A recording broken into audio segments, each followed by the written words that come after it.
Unfortunately, the issues that affect men often get little attention, are unknown or deemed unimportant.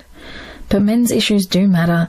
They affect many lives, and it's important that we not only acknowledge them, but as a society do something about them. What follows are a number of issues you should be aware of, because men's issues matter.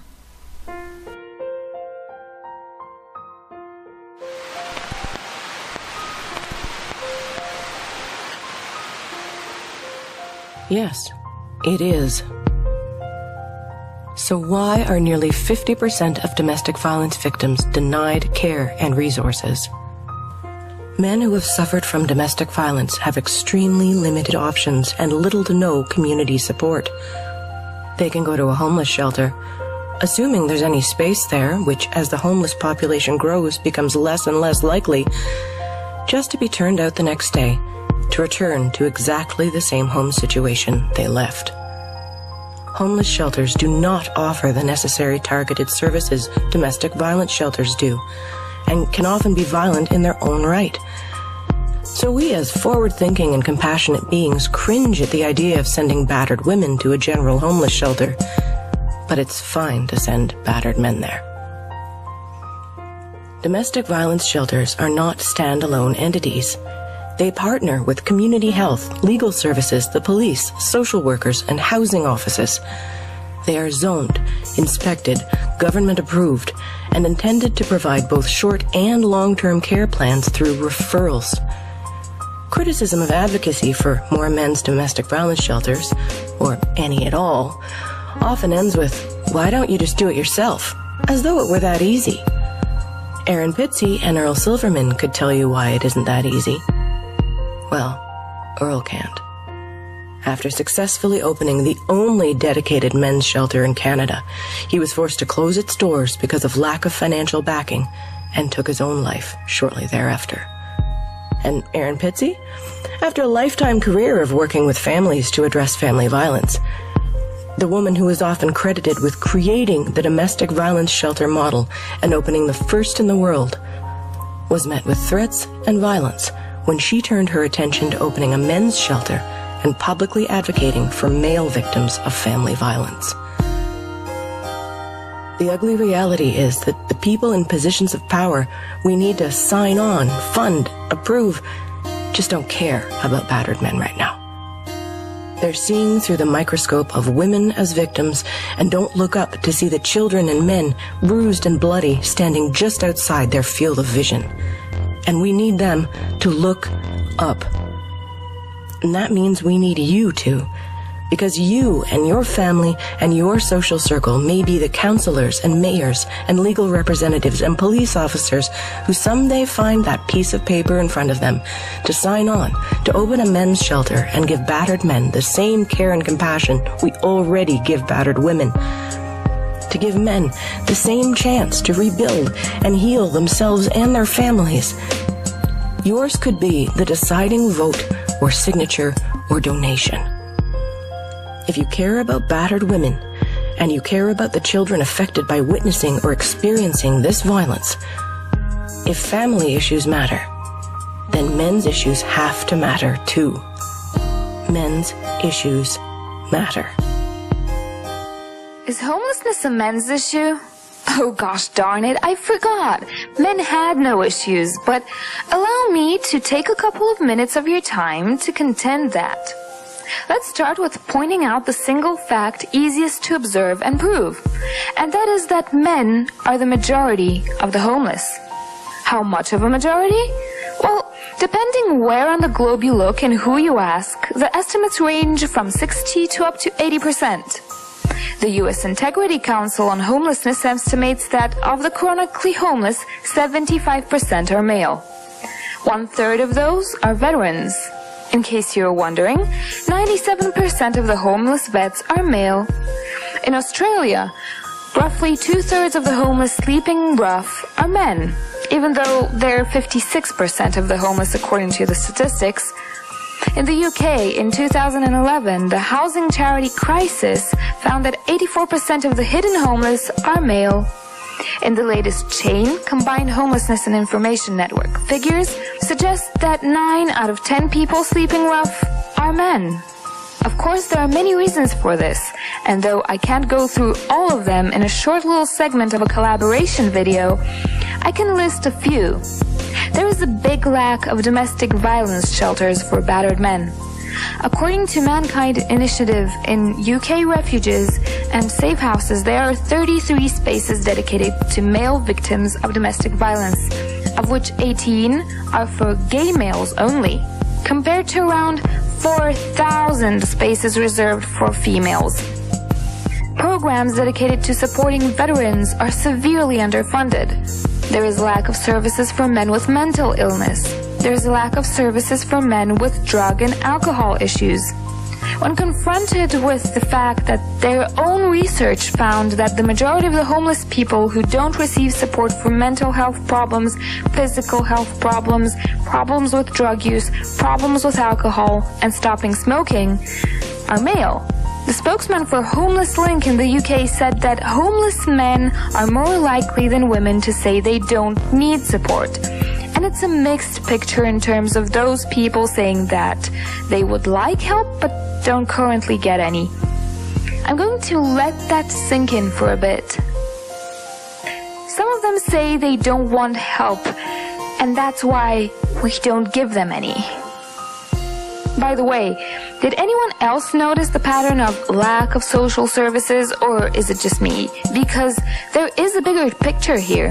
Now, not only are men the majority of the homeless, not only are the services that should be there to help them seriously lacking, but society as a whole has a very different attitude towards different people stuck in the same situation.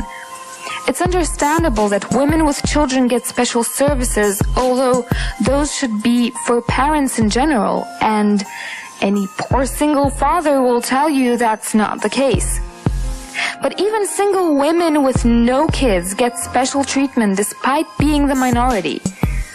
There is a tangible lack of empathy towards men who are going through rough times. Just like other men's issues, very few people want to talk about or publicize that men are the majority of the homeless and need help. The sad fact is that in almost every area where men face hardship, trauma, and discrimination, you will see a pattern of avoidance and eye-turning. So in the end, men get hit twice. First, by a system that should have prevented them from hitting rock bottom and didn't. And then, by a society that doesn't care when they do. There's a talk that the system is rigged in such a way that it favors men. In other words, it takes care of men more than it takes care of women, and that's because there are more men in positions of power than women, obviously. However, this is patently false when you look at the facts. Where mortality and health are concerned, you will not find any evidence that supports this claim. On average, women live longer than men, where the main cause of death for both men and women from the age of 50 is cancer. Now, according to every official organization you can find, such as the American Cancer Society, the World Cancer Research Fund International, or the National Institution of Health, they all report that when gender-specific cancers are involved, male cancer research and treatment is terribly underfunded compared to research for female cancers. So you can find all kinds of sources confirming that even though women are 20% to 50% more likely to die from breast cancer than men from prostate cancer, for example, breast cancer research receives from 200% to 400% more funds. Another example for gender disparity is when domestic violence is concerned. Although men get injured less than women, there are still many who get seriously injured. Yet there are almost no funds and no preventive programs or shelters to protect and treat men. And in this case, 99% of all the funds go specifically to women. And of course, the same could be said about mental health treatment for victims of rape, where female rape victims receive millions of dollars annually, and a lot of that money goes for prevention and treatment. Male victims, however, get virtually no funds, and not only there are no prevention programs, the number of male, that's men and boy, rape victims is for all intents and purposes unknown, as in some places males cannot be considered the victims of rape, and therefore there is no research to find out what the actual numbers are. In places where they do conduct this research, it has been shown that these numbers are quite significant, and yet no programs are available. Everyone suffers at times from stereotyping and having assumptions made about them just because of the way they were born. Men are not unique in this area, but there are some uniquely harmful expectations put upon men that are worth bringing to light and fighting against. Men throughout history have been expected to be more stoic and reserved than women. They have often been shamed by society at large for expressing emotions such as fear or grief. Recently, some have referred to this type of masculinity as backwards, and have called for men to be more open about their feelings. This is indeed a step forward. However, there is a downside that any man who is content remaining with a more stoic outlook is then branded as toxic by proponents of this new type of manliness.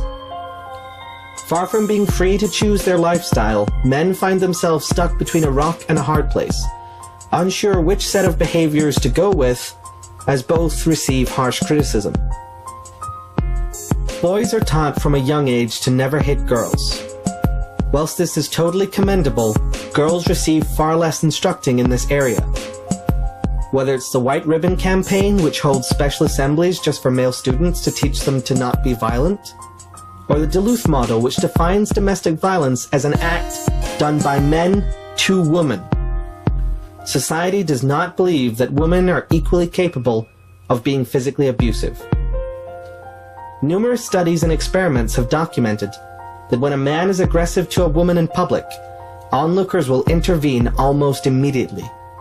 However, if the roles are reversed, onlookers will remain silent or possibly even ridicule the man for having been beaten. Any violence done towards any one of us should be taken seriously and dealt with accordingly. Men are also seen as uniquely predacious when it comes to sex. For example, in countries like the United Kingdom, it is not possible for a woman to be convicted of raping a man. Rape is a crime that only a man can commit against an unwilling victim. Women receive lighter sentences for the same acts, even against children, because society does not take the damage they can inflict seriously. Deborah LaFave, for example, was convicted of having sexual intercourse with a 14-year-old student and was not sent to jail on the grounds that she was too pretty to be incarcerated. Men don't deserve to be treated any more harshly by the criminal justice system than people of color do. We should have a level playing field to assess all accusations on a case-by-case basis. I believe equality in this area is one of the most important issues we face in the modern day. Workplace fatalities. Men make up 95% of those who die on the job. Transportation incidents lead the death toll, followed by falling, contact with objects or equipment, exposure to harmful substances or environments, even murder. In 2014, 4,454 men died on the job, compared to 367 women. Now, many who are versed in this disparity contend that this may be one of the reasons that men tend to earn more money than women over their lifetimes. The numbers of workplace deaths have diminished over the last 20 years, but there is still a stark contrast in the numbers of men versus women who die on the job. Now, many factors may be the cause of this, including society pushing men to be breadwinners, men being more willing to take risky jobs, employers being less likely to hire women for risky jobs, or even employers caring more for the safety of their female employees. No matter what the underlying causes are, this issue should be addressed, because men's issues matter. We live in a society which doesn't necessarily find men to be disposable, but values their lives less than women's. We see this whenever there is a disaster, when news outlets will emphasize the female victims to tug at our heartstrings. When it comes to government policies which are gendered towards women, despite men suffering almost equally in some cases. We see it for the loss of human life in wars which is overwhelmingly men, or for where men who are victims are forced to suck it up due to a lack of support structures, for the many more men who commit suicide, with most of society barely paying attention unless it happens to someone close to them, which also extends to other men's issues like homelessness, blindness to the glass cellar, etc. There is also an automatic in-group bias which is in women's favour for both sexes. This is represented by many in society and also in government. For example, with an overall core bias in women's favour that's 6 times bigger than racial bias in the US, which is often ignored, women's issues being taken seriously, whilst men's issues being ignored and fought against. Where there are departments dedicated to women's needs, from the Department of Women's Health to UN Women, but none of the sort for men's health or men's rights. Let's try a quick test now. With only the information of a person's sex and nothing else, who would you be more inclined to save if you were put into that situation, the man or the woman? According to this study, we're more likely to protect women than we are men, which should come as no surprise to most people. Does this attitude seep into government policy? The summary of this study also summarizes this issue rather well. We're more likely to sacrifice a man than a woman when it comes to both saving the lives of others and in pursuing our own self-interests. Likewise, we're more likely to care about women and their needs, which isn't necessarily a bad thing. However, shouldn't this equally apply to both sexes? We are talking about the other half of the population after all.